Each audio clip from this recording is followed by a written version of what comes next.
कैसे हो मेरे पढ़ाकू? बढ़िया पढ़ाई कर रहे हो? लास्ट टाइम हमने मैग्नेटिक मटेरियल्स के बारे में पढ़ा था।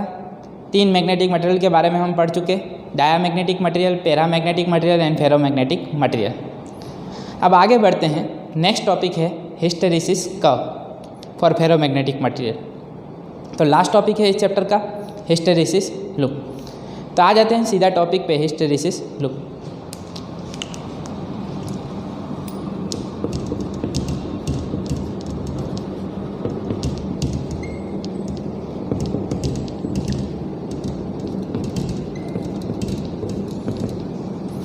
Hysteresis curve.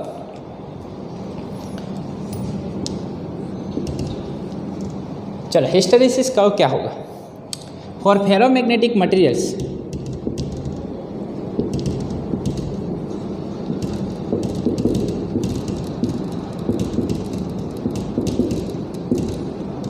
Graph of B versus H curve is not linear.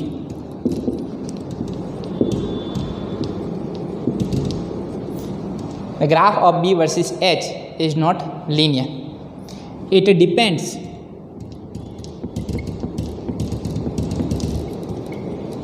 on the history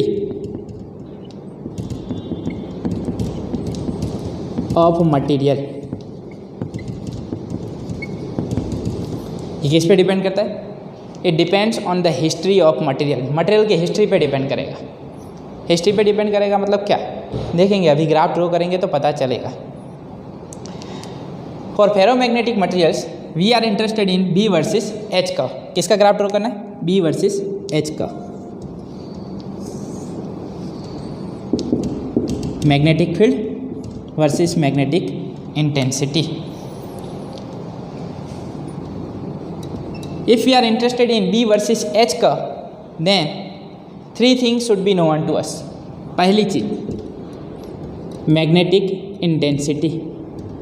तो मैग्नेटिक इंटेंसिटी कैसे मिले? H is equal to small n into I। What is small n? Number of turns per unit length into electric current I। Second, that is magnetization. Magnetization is the ratio of induced magnetic moment per unit volume. Induced magnetic moment per unit volume mb/v। And third, we are interested in magnetic field. तो magnetic field B is equal to mu not m plus H। तो हमारे पास m होगा, H होगा, तो हमें magnetic field भी मिल जाएगी। And then we can plot the graph of B versus H। First of all let me take one unmagnetized material. क्या ले लेते हैं? Unmagnetized material. कौन सा material? Ferromagnetic material. So first we will take unmagnetized ferromagnetic material. Unmagnetized है मतलब कोई magnetic field है नहीं अंदर। मैग्नेटिक फील्ड क्या है? 0। क्या ठीक? When this unmagnetized material is kept inside the solenoid, then what will happen?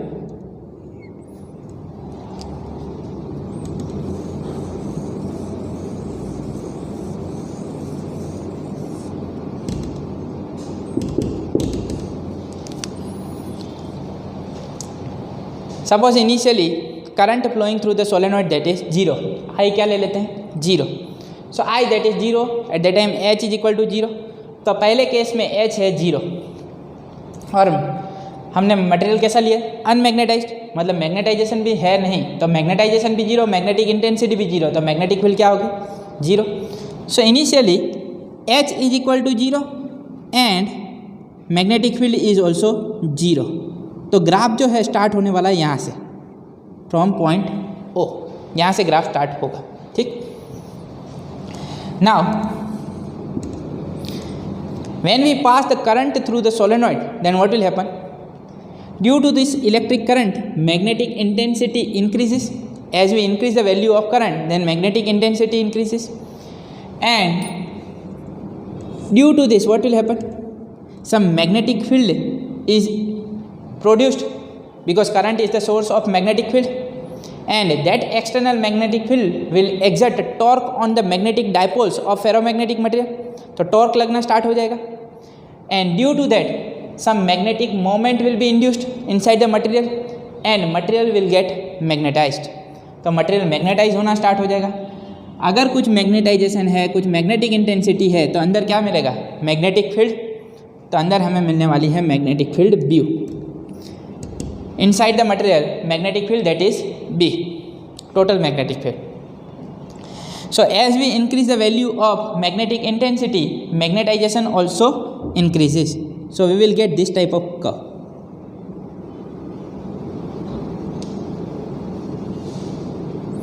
This point I am taking O.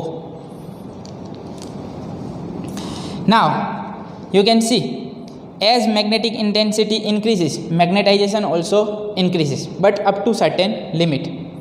यहाँ से देखो, यहाँ से अब मैग्नेटिक इंटेंसिटी बढ़ाते जाएंगे तो भी मैग्नेटाइजेशन बढ़ने वाला नहीं है. This is the maximum value of magnetization. So this is called saturation magnetisation.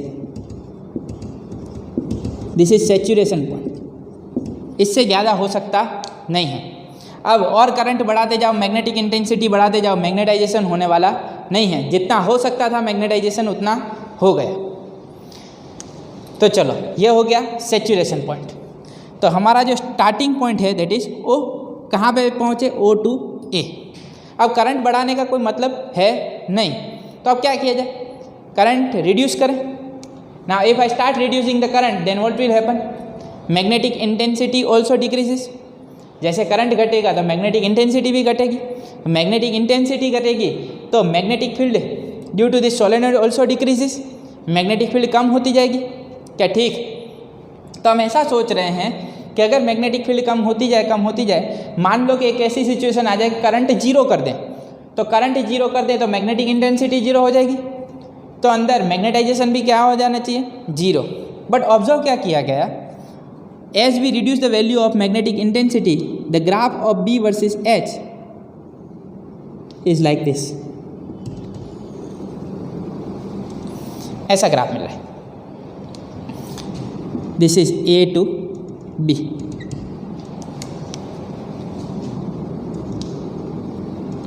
This region OB is called retentivity or रिमेनेंस. इसे क्या बोला जाता है, रिटेंटिविटी और रिमेनेंस. अच्छा से बना देता हूँ कब, ठीक. Now you can see that when H is equal to zero at the time magnetic field is not zero. मतलब H तो हमने जीरो कर दिया, करंट जीरो कर दिया, पर अंदर मैग्नेटिक फील्ड कुछ मिल रही है. Magnetic field inside the material is not zero. H is zero but magnetization is not zero. मतलब अंदर कुछ डायपोल्स हैं वो अलाइन होके बैठे हैं एक ही डायरेक्शन में, उसकी वजह से कुछ मैग्नेटिक फील्ड मिल रही है. क्या ठीक? मैग्नेटिक इंटेंसिटी तो जीरो हो गई पर मैग्नेटिक फील्ड अभी भी एग्जिस्ट कर रही है. तो क्या हुआ, उसे क्या बोला, रिटेंटिविटी और remanence. Still some magnetic field is there inside the material, still it remains, therefore this is called remanence और retentivity. So retentivity we will get when H is equal to zero but B is not equal to zero. H तो zero हो गया पर B zero नहीं है. क्या ठीक? अंदर कुछ डायपोल से वो हट पकड़ के बैठे हैं. हम तो ऐसे ही रहेंगे भाई. तुमने भले करंट जीरो कर दिया, तुम मैग्नेटिक फील्ड बाहर से कम करते गए, करंट जीरो करते गए, पर हम तो ऐसे ही रहने वाले, हिलने डुलने वाले नहीं. चलो तो क्या करें, मान रहे नहीं. Now what we will do, we will reverse the direction of electric current. अब क्या कर लेना चाहिए, इलेक्ट्रिक करंट की डायरेक्शन चेंज कर दूँ. मतलब ऐसे करंट फ्लो हो रहा था उसकी जगह अब करंट ऐसे फ्लो करवा दे, बैटरी की पोलैरिटी चेंज कर दे, तो करंट अब ऐसे फ्लो होगा. क्या ठीक? तो अगर करंट ऐसे फ्लो हो रहा है उल्टी डायरेक्शन में, तो magnetic field due to this current carrying solenoid will be in this direction. Solenoid की वजह से मैग्नेटिक फील्ड इस तरफ होगी और मैग्नेटाइजेशन इस तरफ है। अंदर जो डायपोल्स है वो ऐसे अलाइन करके बैठे हुए हैं, दोनों कैसी डायरेक्शन में, ऑपोजिट डायरेक्शन में।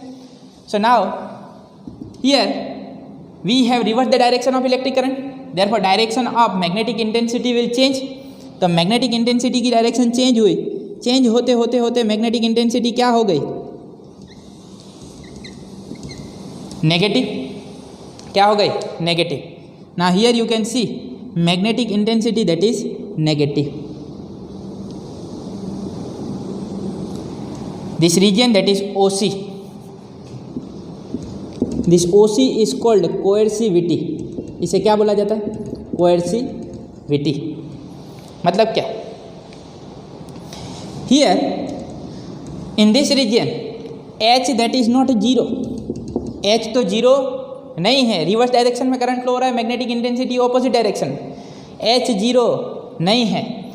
पर क्या जीरो हो गया, आप मैग्नेटिक फील्ड जीरो हो गई at point C। So H is not equal to zero but B that is zero. वो डायपोल जो हिल नहीं रहे थे उनको ऑपोजिट डायरेक्शन में करंट फ्लो करवाया, तो मैग्नेटिक इंटेंसिटी की डायरेक्शन ऑपोजिट तरफ है, तो वो टॉर्क ऑपोजिट डायरेक्शन में लगाना चाहेगी, उसे डिस्प्लेस करना चाहेगी। तो मान लो कि ये डिस्प्लेस हो गए और रैंडम डायरेक्शन में ओरिएंट हो गए, तो due to random orientation of dipoles magnetic moment will be zero. If net magnetic moment is zero then magnetization will be zero. क्या ठीक, अरे यार हाँ ना, वो जितनी मैग्नेटिक फील्ड इस तरफ उतनी मैग्नेटिक फील्ड इस तरफ, तो नेट मैग्नेटिक फील्ड क्या हो जाएगी, जीरो। कुछ डायपोल ऐसे अलाइन करके भी बैठे हों पर इस तरफ जितनी मैग्नेटिक फील्ड है उतनी ही इस तरफ है, तो नेट मैग्नेटिक मोमेंट क्या हो जाएगी, जीरो। तो at point C net magnetic moment, net magnetic field inside the material is zero. तो मैग्नेटिक फील्ड हमें मिल रही है zero, but magnetic intensity is not zero. मतलब कुछ करंट तो फ्लो हो रहा है, पर कौन सी डायरेक्शन में, ऑपोजिट डायरेक्शन। हमने भी ठान लिया तुमको हिला के रहेंगे और मैग्नेटिक फील्ड जीरो करके रहेंगे, तो मैग्नेटिक फील्ड हो गई जीरो। ठीक, अब मैग्नेटिक फील्ड जीरो हो गई, अब क्या करें, और करंट की वैल्यू बढ़ाते जा रहे हैं। देख रहे हैं अब डायपोल सारे मैग्नेटिक फील्ड की डायरेक्शन में अलाइन कर रहे हैं कि नहीं। Now further if we increase the value of current in opposite direction then what will happen,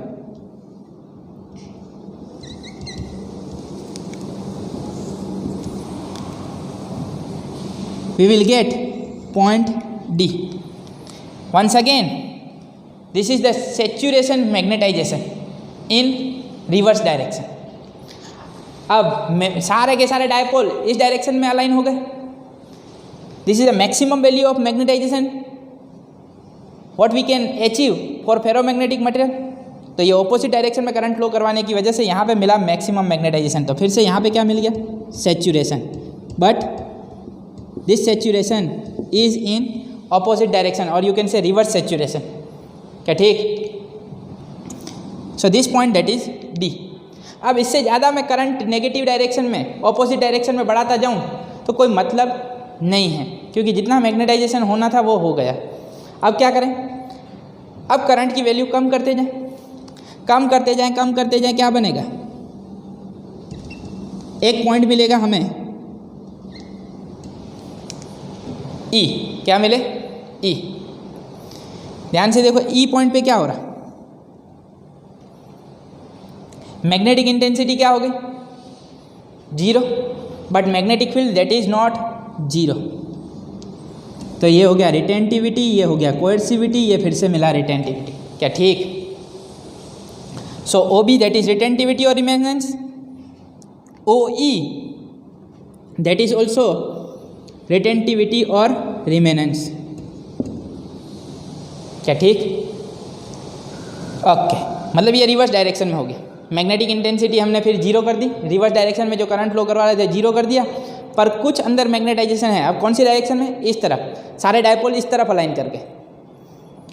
अब क्या करें, डायपोल अलाइन हल करके बैठे, फिर से हम क्या करना चाहते हैं, अंदर मैग्नेटिक फील्ड करना चाहते हैं जीरो, मतलब मटेरियल को हम क्या करना चाहते हैं, डीमैग्नेटाइज। मैग्नेटाइज तो हो गया है पर उसकी मैग्नेटिक फील्ड अब क्या करनी है, जीरो। मटेरियल को डीमैग्नेटाइज करना है, तो क्या करें, फिर से करंट की डायरेक्शन बदल दूँ, मतलब पहले जो करंट फ्लो हो रहा था वैसे उसी डायरेक्शन में करंट फ्लो करवा दूँ। तो अब magnetic field due to solenoid will be in this direction but magnetization is in opposite direction. अब करंट बढ़ाता जाऊँ बढ़ाता जाऊँ बढ़ाता जाऊँ, जब मैग्नेटाइजेशन और magnetic field due to electric current both are having same value but in opposite direction, then net magnetic field inside the material will become 0। क्या ठीक, ये पॉइंट मिला F। So again this is called coercivity।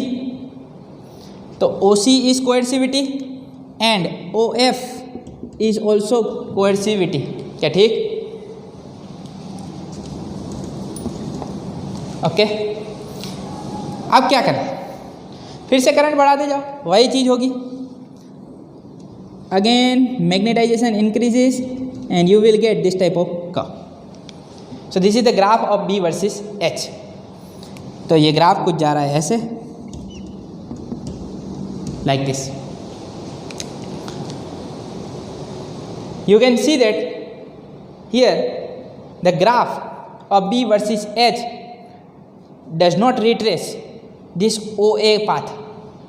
OA को retrace कर रहा नहीं है, ये गया यहाँ से पर वापस कितना घूम के आया, क्या देख रहे हो, फिर से वही पाथ पे वापस गया नहीं। Therefore this ferromagnetic materials, for ferromagnetic materials B versus H curve that is not linear, it depends on the history of material। History पे डिपेंड करता है। कैसे हिस्ट्री पे डिपेंड करता है, now you can C for particular value of magnetic intensity, यहाँ पे कोई मैग्नेटिक इंटेंसिटी की वैल्यू मान लूँ H डैश, इस H डैश पे अगर आप देखने जाओ तो मैग्नेटिक फील्ड की वैल्यू डिफरेंट डिफरेंट मिलेगी आपको।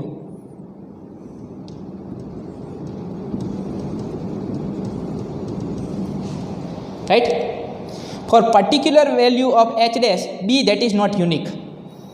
मैग्नेटिक फील्ड अलग अलग है एक ही मैग्नेटिक इंटेंसिटी पे, यस और नो, एक ही मैग्नेटिक इंटेंसिटी पे मैग्नेटिक फील्ड अलग अलग मिल रही है।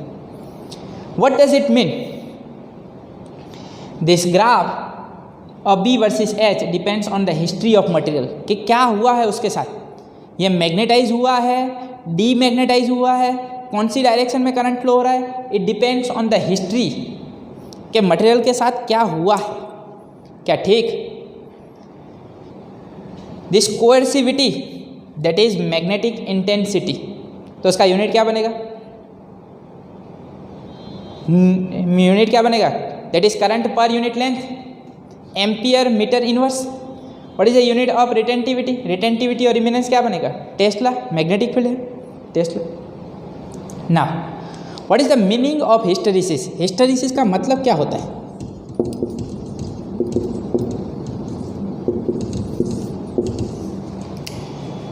Hysteresis means lagging behind. क्या मतलब होता है, लैगिंग बिहाइंड। कैसे, दिस हिस्टेरिसिस का हिस्टेरिसिस मीन्स लैगिंग बिहाइंड। कैसे lagging behind, the moment we start flowing the current immediately the material will not get magnetized. जैसे करंट फ्लो करवाना स्टार्ट करवाया तो मैग्नेटाइजेशन इमीडिएटली नहीं होगा, कुछ समय लगेगा। After some time the material will get magnetized. तो मैग्नेटाइजेशन कुछ समय लेता है, it is lagging behind. Magnetization is lagging behind the magnetic intensity. Magnetisation is lagging behind the magnetic intensity. अब ध्यान से देखो, now when magnetic intensity become zero, point B पे आ जाओ, H तो जीरो हो गया पर मैग्नेटाइजेशन जीरो हुआ नहीं, वो अभी भी पीछे है, मैग्नेटाइजेशन बाद में जीरो होगा। तो मैग्नेटिक इंटेंसिटी तो जीरो हो जाती है पर मैग्नेटाइजेशन जीरो कुछ समय के बाद होगा। Therefore here meaning of hysteresis that is lagging behind, magnetization is lagging behind the magnetic intensity. क्या समझ में आया, एकदम परफेक्ट। तो अच्छा क्वेश्चन है, इम्पोर्टेंट क्वेश्चन है। और एक बात बता दूं हिस्टेरिसिस लूप के लिए, area under the curve, area under the hysteresis loop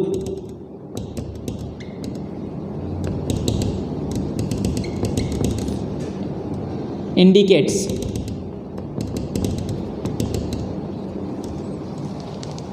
energy wasted in the form of heat। जब ये करंट फ्लो करवाते हैं, उसको मैग्नेटाइज करवाते हैं, उस समय पे जो हीट निकलती है उसमें कुछ एनर्जी वेस्ट हो जाती है, energy wasted. Area under the hysteresis loop indicates energy wasted during magnetisation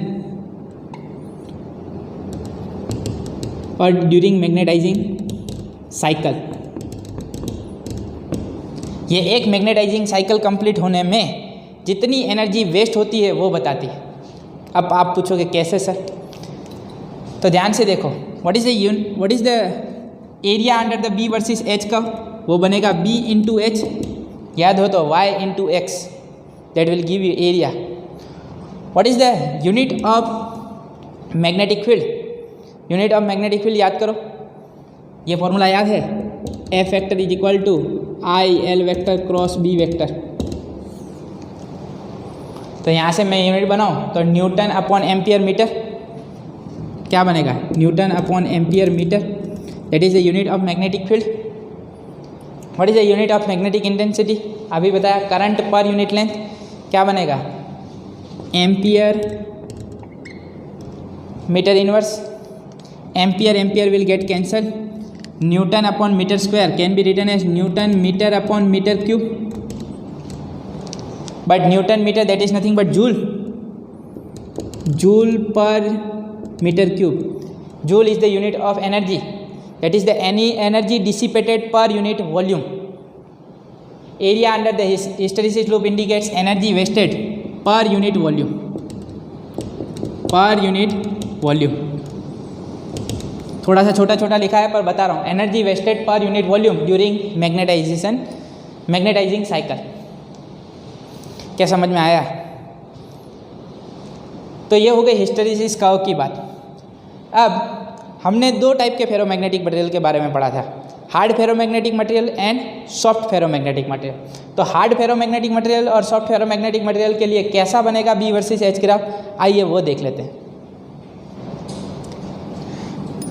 If we draw the graph of B versus H for hard ferromagnetic materials and for soft ferromagnetic materials, then the graph of B versus H for hard ferromagnetic materials will be like this.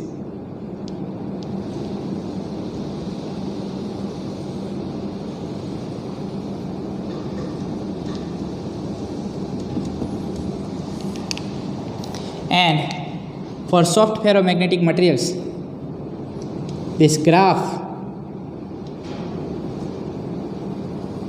is like this. The graph of B versus H is like this.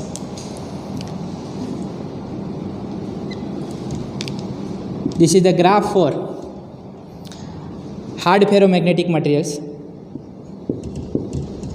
or you can say hard ferromagnets.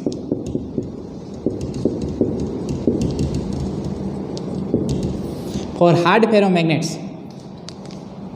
value of retentivity, that is large, so large retentivity.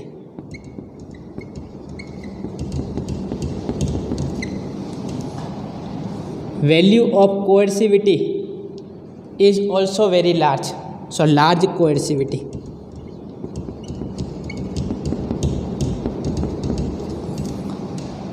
For soft ferromagnetic materials,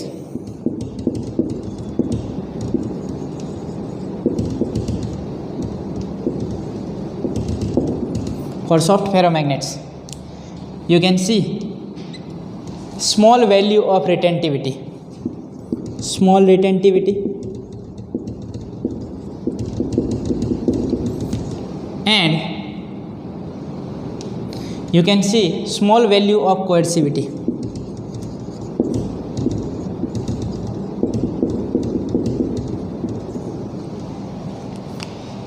Area of B versus H curve is large for hard ferromagnetic materials. Area under the B versus H curve A small for soft ferromagnetic materials. Area भी कम हो गया, थोड़ा सा shape अच्छा बना नहीं है, बना दूँ? चलो ध्यान से देखो।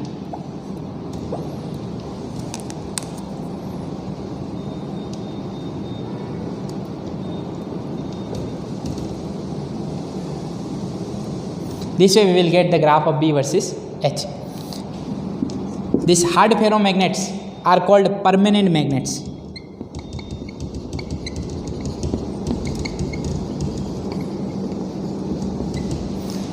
कैसे मैग्नेट्स हैं? Permanent magnets. These are called electromagnets.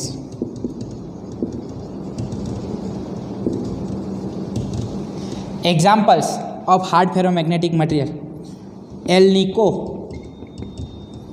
that is the example of hard ferromagnetic material. Cobalt, nickel and steel, these are the examples of hard ferromagnetic materials. Example of soft ferromagnetic material, that is soft iron. Soft iron, that is soft ferromagnetic material. Here value of retentivity is slightly larger for soft iron than steel. If we draw the graph of B versus H for steel, अगर steel के लिए draw की जाए, then value of retentivity is slightly more than steel for soft iron. मतलब soft iron की comparison, soft iron की retentivity steel की retentivity की कंपैरिजन में स्लाइटली ज़्यादा होगी। Okay, now this soft ferromagnetic materials are used in electromagnets.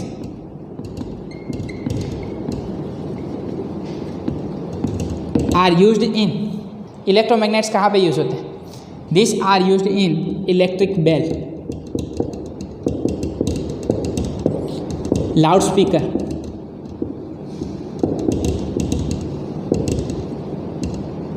Loud speaker में काम आते हैं, in telephone. This electromagnets are used. Giant electromagnets are used, giant electromagnets are used in cranes. किस में काम आते हैं? क्रेन्स में। To lift heavy machinery,